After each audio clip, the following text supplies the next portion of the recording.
Assalamualaikum warahmatullahi wabarakatuh.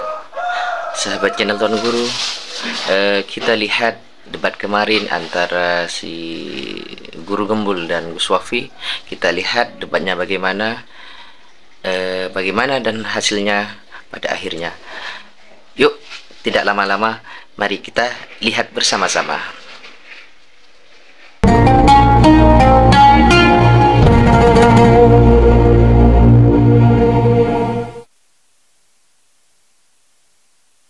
Alhamdulillah wassalatu wassalamu ala rasulillah Sayyidina Muhammad ibn Abdillah wa ala alihi wa sahbihi wa man walah, amma ba'd.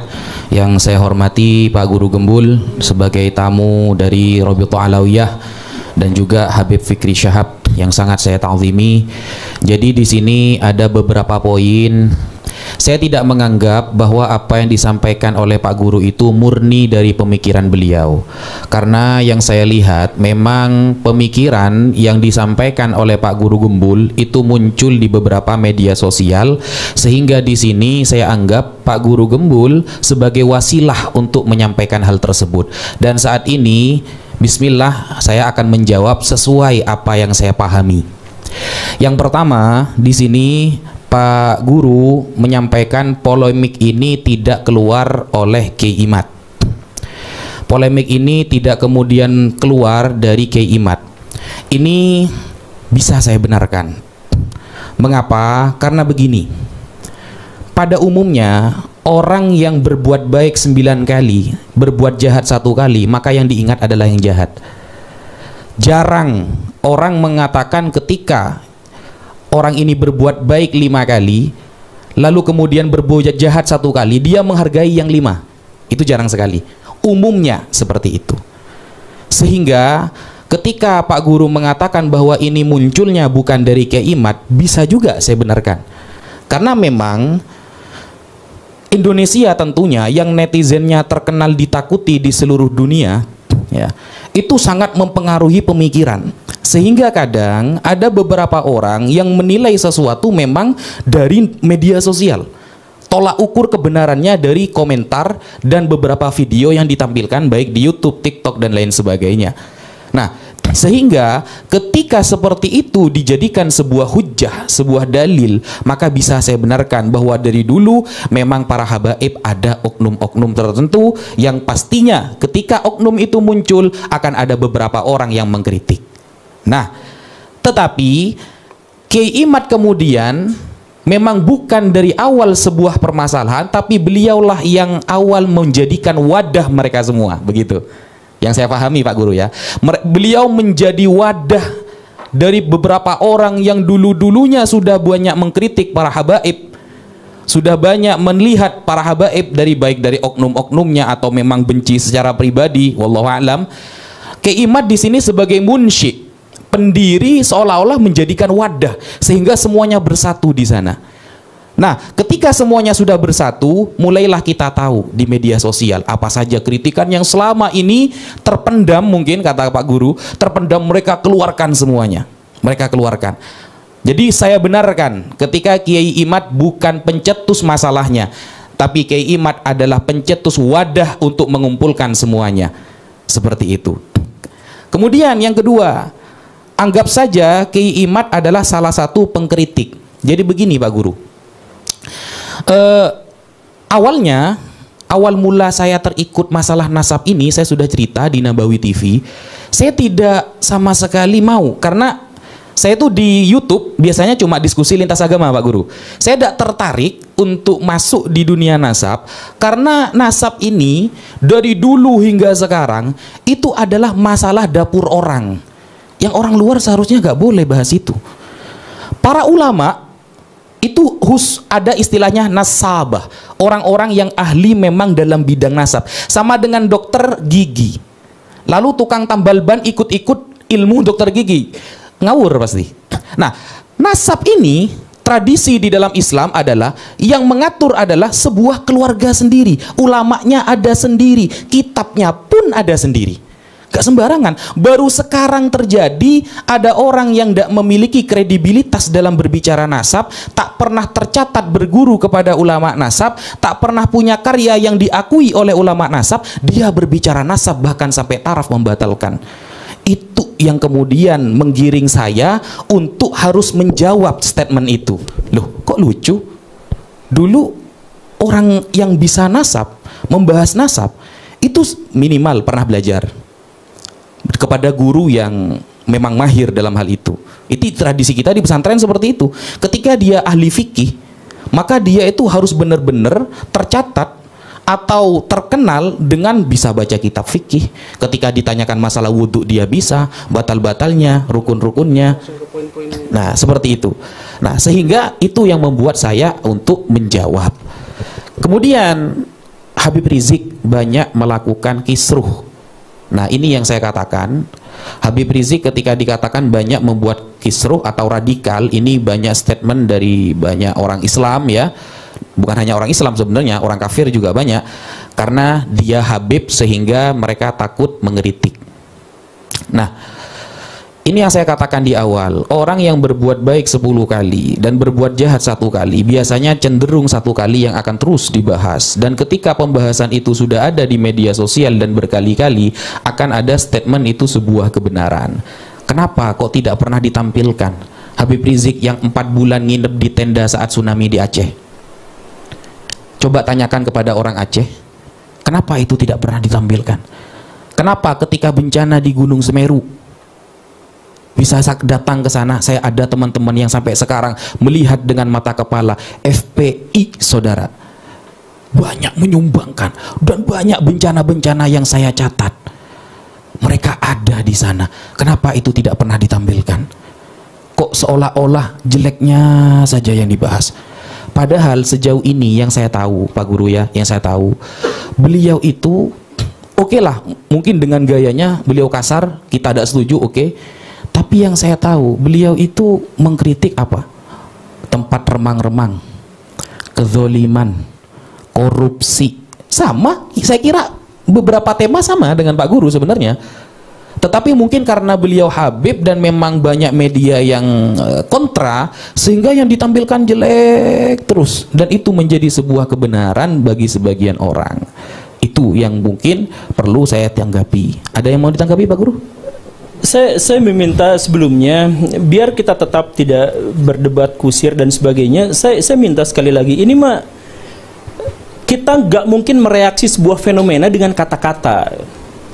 Jadi kita nggak mungkin membantah sebuah realitas dengan kata-kata. Jadi kalau misalkan tadi dikatakan bahwa kok yang jelek-jeleknya aja yang tampil, ini bukan soal 5 baik 1 salah kemudian yang diperhatikan yang salah, bukan. Sebenarnya masyarakat melihat apa yang terjadi paling aktual gitu.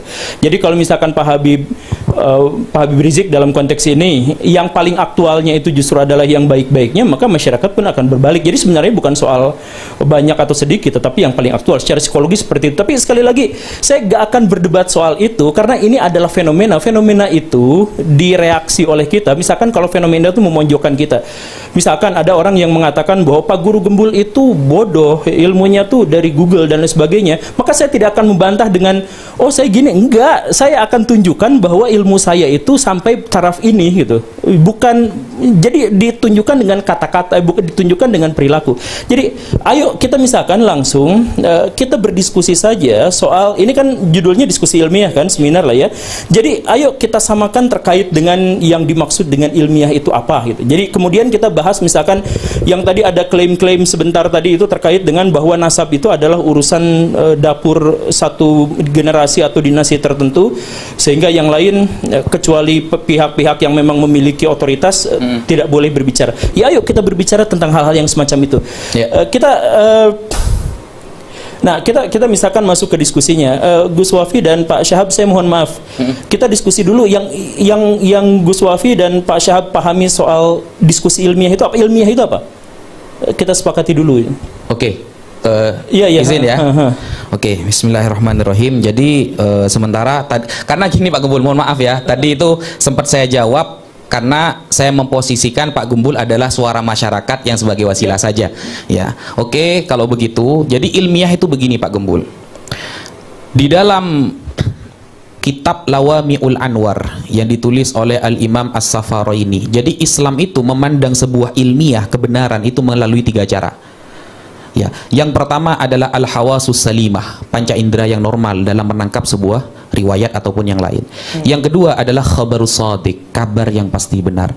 Kabar yang pasti benar dibagi menjadi 2. Yang pertama khabarul mutawatir, kabar yang ramai diketahui orang-orang yang kredibilitasnya bagus. Yang kedua adalah khabarun nabi al-muayyad bil mu'jizat, kabar dari nabi yang dikuatkan dengan mukjizat. Yang terakhir adalah al-aqlu, akal. Itu ilmiah bagi saya.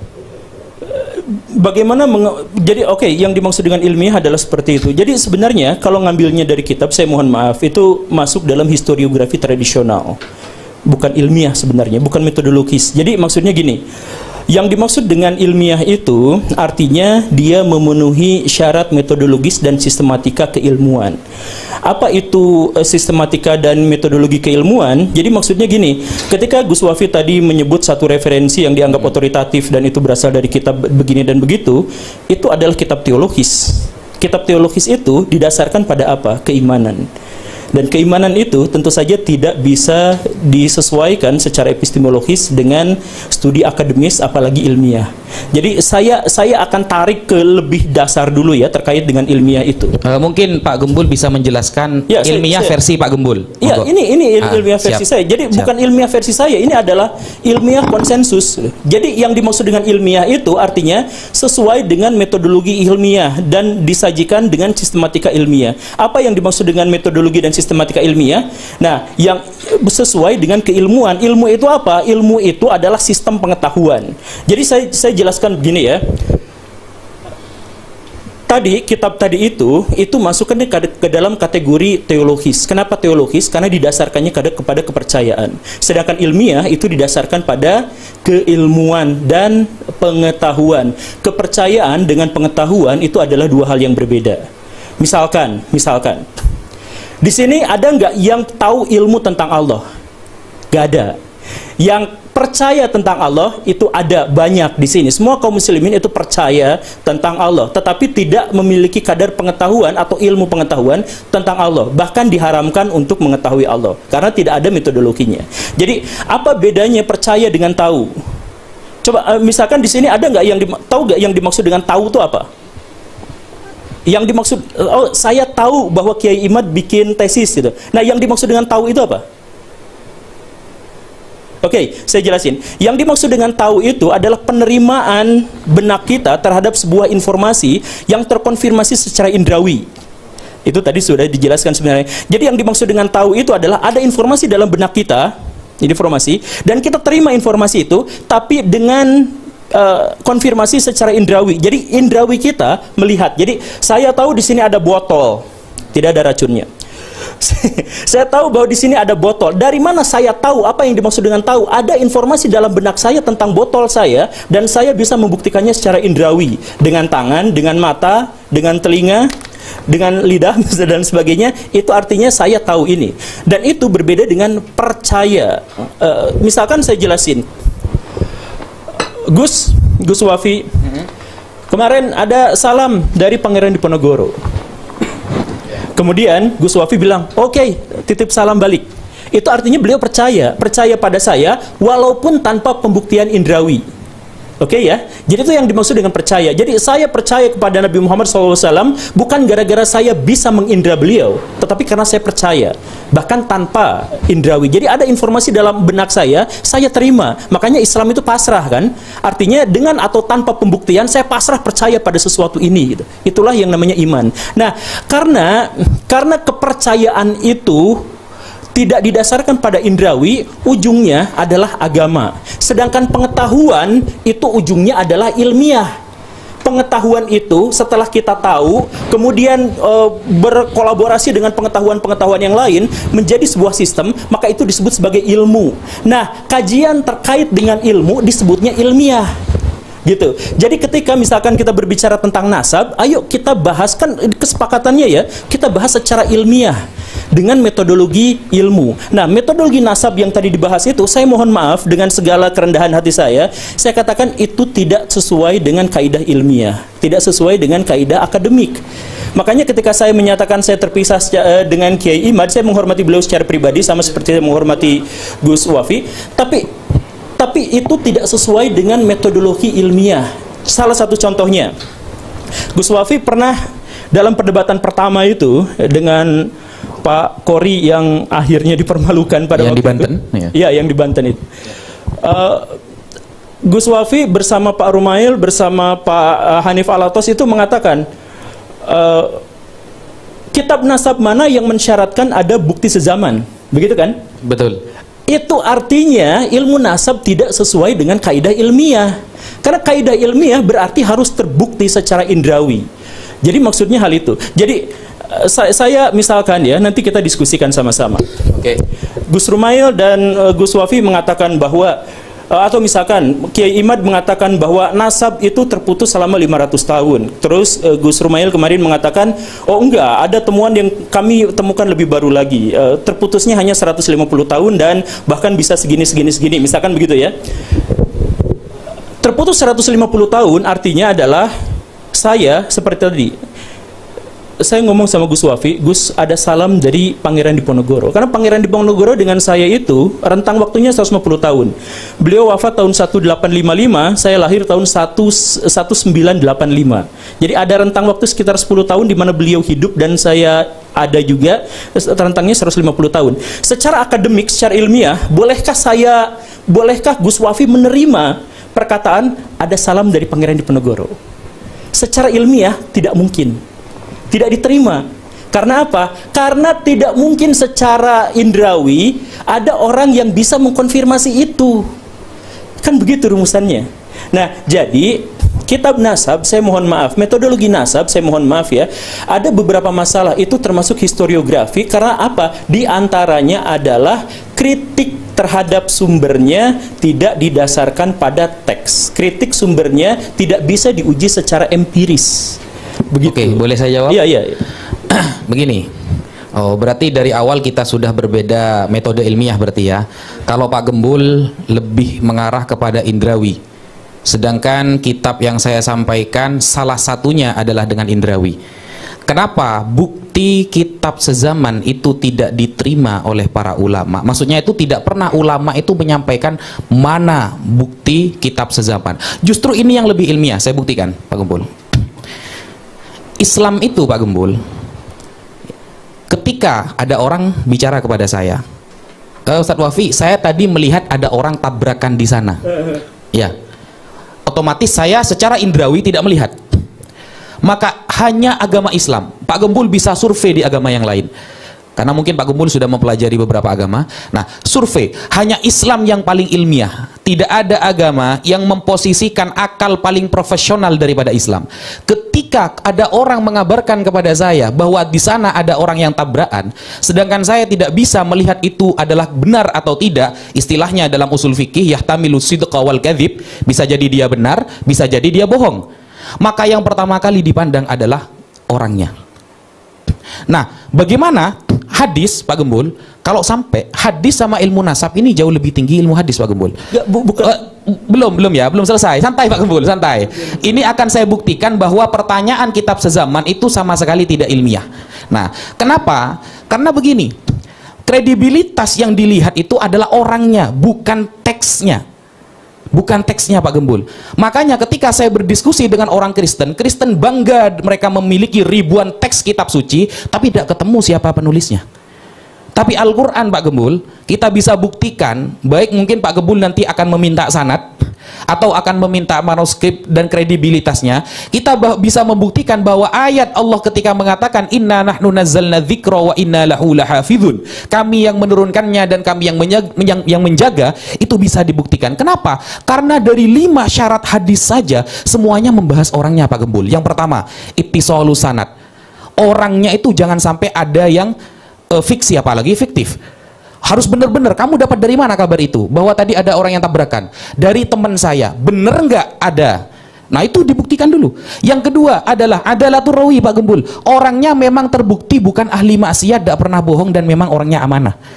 Jadi yang ketiga, orang itu adalah orang yang dobet cekatan. Nah, kenapa kok kritikannya selalu kepada orangnya? Karena ini bukan wilayah indrawi Pak Gembul. Bagaimana lalu kemudian kita bisa meneliti orang yang 500 tahun lalu pernah melakukan ini dan itu hanya mengandalkan teks saja seperti perkataan Kiai-Imad, mana kitab sezamannya? Ini justru tidak ilmiah. Kenapa? Karena perkara nasab ini bukan amrun qot'i Pak Gembul. Ingat ya, perkara nasab itu bukan amrun qot'i, bukan sesuatu yang 100%, tetapi amrun zonni, keyakinan 80% ke atas. Sehingga ada teori Pak Gembul di dalam nasab namanya syuhrah wal istifadhah. Bagaimana komentar masyarakat dulu tentang dia, itu yang kita ambil. Begitu Pak Gembul. Manggi ditanggapi. Oke, ya berarti ini menegaskan bahwa ilmu nasab itu tidak ilmiah, karena sebenarnya kalangan akademisi itu menganggap bahwa ilmu nasab tidak ilmiah itu, satu adalah karena mengandalkan tradisi lisan, dan yang kedua adalah tidak memiliki metodologi yang pasti untuk bisa melakukan pembuktian, dan yang ketiga adalah subjektivitas. Dalam hal ini sudah ditegaskan subjektivitasnya oleh Gus Wafi. Tapi gini, metodologi ilmiah itu ketika saya mendapatkan kabar ada mobil kecelakaan di jalan, orang yang menceritakan kepada saya itu adalah unsur kedua atau ketiga. Yang pertama adalah saya datang langsung apakah ada jejak-jejak kecelakaannya atau bukan. Jadi bukan pada orangnya, tetapi pada jejak-jejaknya. Jadi dalam historiografi memang terkaitnya itu adalah pada jejak-jejaknya, pada artefaknya, pada keberadaannya. Nah, terkait dengan yang tadi itu, misalkan saya tanya sekalian pada Gus Wafi, misalkan ya, ini contoh kasus lah ya, Kiai Imaduddin mengatakan kurang lebihnya adalah yang memasukkan, yang mencangkokkan Ba'alawi ke dalam silsilah keturunan Nabi itu adalah Asyakran, begitulah ya, menurut beliau. Kemudian menurut Pak Gus Rumail Abbas, oh tidak seperti itu karena begini begitu. Oke, jadi di situ polemiknya ada satu orang yang namanya siapa nama lengkapnya itu? Ali Asyakran. Asyakran. Bagaimana metodologi bagaimana cara kita menguji, bagaimana metodologi apa yang bisa kita dapatkan untuk menguji bahwa beliau itu jujur atau tidak? Ya, komentar orang-orang yang kenal dengan beliau. Komentar orang-orang, berarti subjektif kan? Begini Pak Gembul, kalau ilmiah itu harus semuanya dengan indrawi kapasitas kita ya, semua. Itulah ilmiah. Nah, tidak gitu Pak Gembul, gitu tidak. Makanya saya gini aja dulu. Referensi Pak Gembul bahwa ilmiah itu hanya dengan indrawi di mana? Bukan, ilmiah itu bukan hanya dengan indrawi. Ilmiah itu hal pertama yang diuji adalah yang bisa terbukti secara indrawi. Jadi misalkan gini. Jadi kita itu hanya bisa menguji sesuatu yang nyata, gak mungkin menguji sesuatu yang goib. Ya. Mimpi itu gak bisa kita jadikan sebagai pedoman karena tidak bisa diuji secara indrawi. Misalkan Gus Wafi menceritakan semalam saya mimpi bertemu dengan Nabi, boleh gak ngomong seperti itu? Boleh.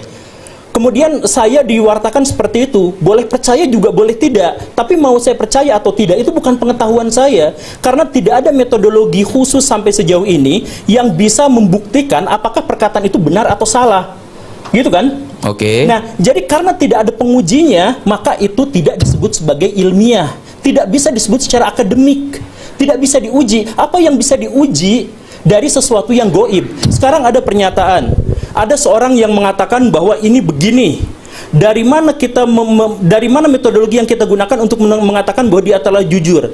Ya dari komentator-komentator orang sebelahnya. Komentator orang sebelahnya itu subjektif. Ada orang yang dekat, ada orang yang jauh, dan kita benar-benar tidak tahu soal itu. Jadi itu goib.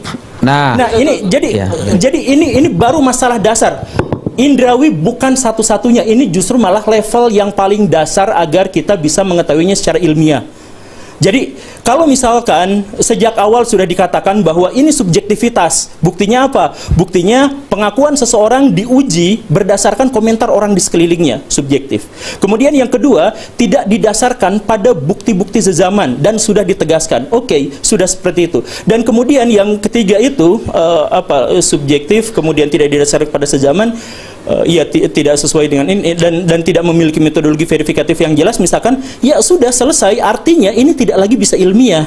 Kalaupun misalkan nanti menyebutkan ini dari kitab-kitab mohon maaf ya, itu bukan dari Islam, tapi itu adalah produk tradisi masyarakat Arab dan masyarakat Islam pada waktu itu. Karena Islam hanya memerintahkan untuk belajar ilmu nasab, bukan bagaimana menjelaskan metodologi nasab. Sehingga metodologi yang tadi dijelaskan itu bukan Islam dan tidak ilmiah. Itu hasil tradisi masyarakat pada waktu itu yang bisa dibantah, dan karena tidak, misalkan ya, dan karena tidak sesuai dengan metodologi yang lebih modern, ya ayo kita diskusikan terkait ini gitu. Jadi sekali lagi ya, ada nggak cara selain secara subjektif tadi itu, ada nggak cara yang bisa menjelaskan dari mana Pak Ali Asyakran itu jujur misalkan? Oke, terima kasih banyak Pak Guru. Ini diskusi yang menarik ketika kita membahas tentang mengkritisi ilmu nasab. Ketika kita mengkritisi ilmu nasab, hak setiap orang. Pak Guru juga berhak mengkritisi ilmu nasab. Dan Robitoh Alawiyah ini lembaga pencatat nasab yang memang berpegang pada kaidah ilmu nasab. Kebetulan Kiai Imaduddin juga berpegang pada ilmu nasab. Betul. Ilmu nasab sama ilmu nasab ketemu diskusi kemarin bisa tuh sama. Jadi ketika ilmu nasabnya kita tidak punya pada platform yang sama, terus kita mengkritisi ilmu nasab, memang dia menjadi kritik bukan seputar isu nasabnya Ba'alawi, tapi kritik diskusi seputar seberapa ilmiah ilmu nasab. Itu pun juga mungkin menjadi tema yang menarik ke depan gitu ya Pak Guru ya. Tentang seberapa ilmiah, seberapa bisa diterima ilmu nasab. Ilmu nasab ini seperti yang disampaikan oleh Gus Wafi, yang dipandang oleh Pak Guru sebagai ilmu yang mungkin tidak ilmiah, adalah metode yang digunakan secara generasi bergenerasi. Jadi kalau misalnya kita mau tanya Pak Guru baik apa enggak orangnya, tanya sama saya yang pernah ketemu, kita sezaman, kita bisa ngomong. Ketika kita mau tahu tentang si sumber Ali Asyakran misalnya baik atau enggak, kita nggak bisa tanya sama orang yang hidup di zaman itu, mau nggak mau baca tulisan, mau nggak mau baca siapa yang pernah mengutip tentang beliau, itu mau nggak mau, karena sumbernya itu. Apakah bisa memastikan? Ya nggak bisa. Bahkan saya ditanya tentang Pak Guru, baik nggak Pak Guru orangnya, saya jawab baik. Saya pun juga bukan berarti menjadi orang yang bisa memastikan bahwa Pak Guru baik, nggak begitu. Poin lain adalah kalau misalnya kita berstatement dalam setiap ilmu manapun, bahkan DNA, misalnya seperti Pak Guru berstatement, jadi di dunia Arab itu mengisbat nasab tuh harus tes DNA gitu. Nah itu juga harus kita telaah gitu. Apakah betul di dunia Arab itu, di luar kalau dia tes DNA baru diisbat? Kami survei nggak ketemu satupun nakobah yang mengisbat lewat tes DNA. Satupun orang yang hasil tes DNA akhirnya dia ketemu nih tiba-tiba jadi keturunan Rasulullah, nggak ada sampai sekarang. Diisbat sama nakobah manapun nggak ada. Artinya setiap statement itu normal, bisa salah, bisa benar. Perspektif kita bisa salah, bisa benar, iya. Dari perspektif ilmu-ilmu DNA misalnya. Terus poin lain misalnya, kalau misalnya kita lihat bagaimana kita bisa men-track orang yang jauh di belakang Ali Asyakran, Ubaidillah. Bagaimana kita bisa men-track ilmu apa yang bisa digunakan? Ada filologi, ada arkeologi yang bisa juga berperan di sana. Nah, ada filolog misalnya menyampaikan berdasarkan ilmu filologi, Ubaidillah bin Ahmad ini tokoh fiktif. Berdasarkan filologi, Ubaidillah ini tokoh fiktif. Itu sebuah kesimpulan hasil dari penelitian. Kita minta penelitiannya, apakah pernah meneliti manuskripnya, pernah datang ke Hadramaut kah, cek semua peninggalannya. Kami berdiskusi dengan, nanti setelah ini ada sesi penonton, masih ada sesi tentang filologi yang kita menghadirkan Prof. Titi Pujas. Alhamdulillah, kita telah melihat debat Gus Wafi dan Guru Gembul. Bagaimana kita lihat dari awal sampai akhir kualitas debat tersebut. Dan semoga dengan adanya debat ini, polemik nasab Ba'alawi segera selesai. Amin amin ya rabbal alamin. Cukup sekian saja dari kami. Manakala ada kesalahan dan kekurangan, ihdinas syiratal mustaqim. Assalamualaikum warahmatullahi wabarakatuh.